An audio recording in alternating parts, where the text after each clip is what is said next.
น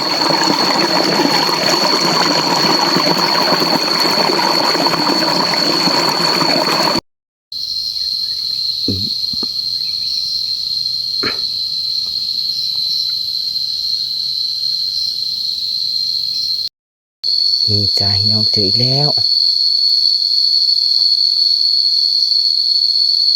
จะส่งดอกจ้ามีดอกหนึ่งมีดอกหนึ่งจ้า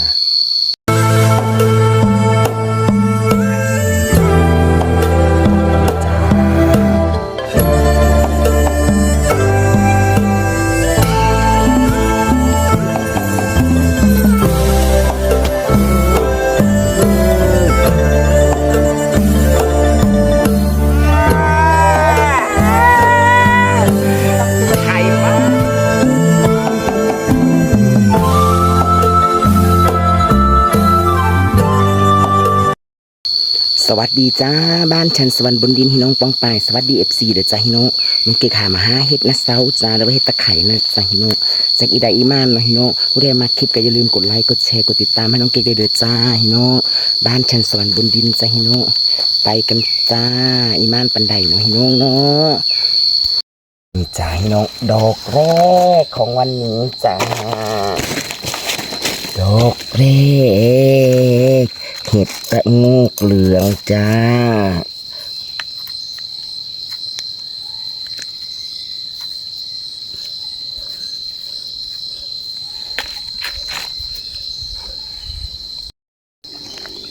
นี่เดี๋ยวหนึ่ง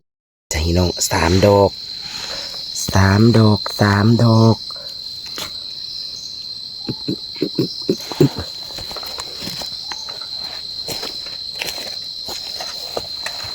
โอ้ยออก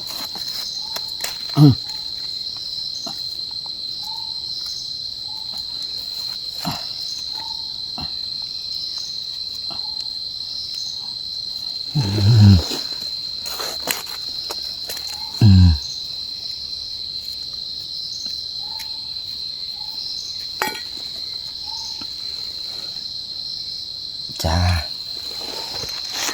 เนี่ยเบิดได้สามดอกนาทีสี่ดอกนาที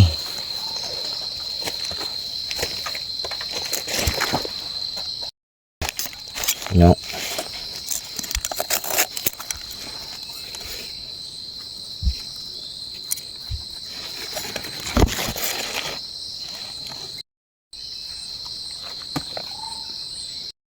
ใจเนาะ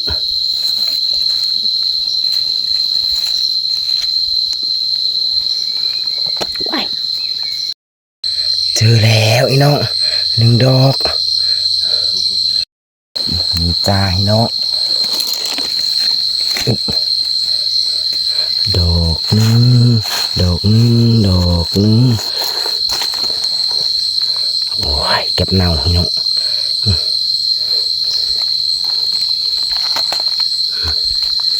เปื่อยละบ้างนะฝน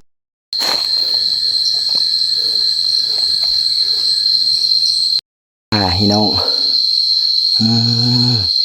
มะนาวเหมือนเดิมยังหาหยาดอยู่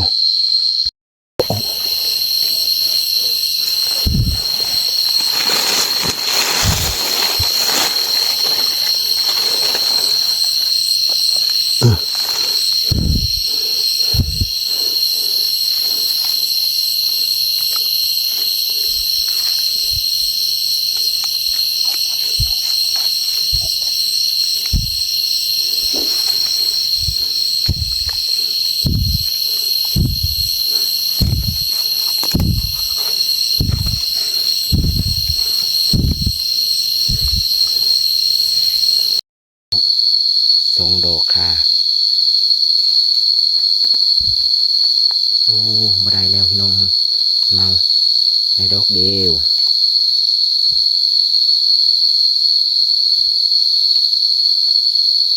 เสียดายพี่น้องเด่นนี่หนึ่งดอก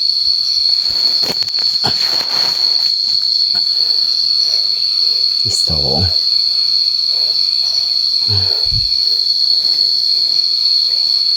ใส่สตาร์ก่อน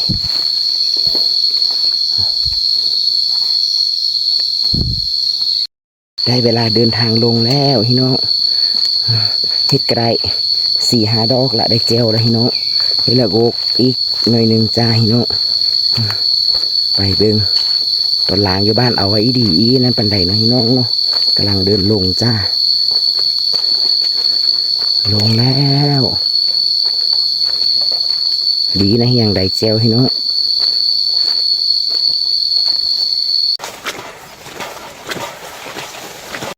พี่น้องผลงานเช้านี้จ้าพี่น้องได้บล่ายจ้า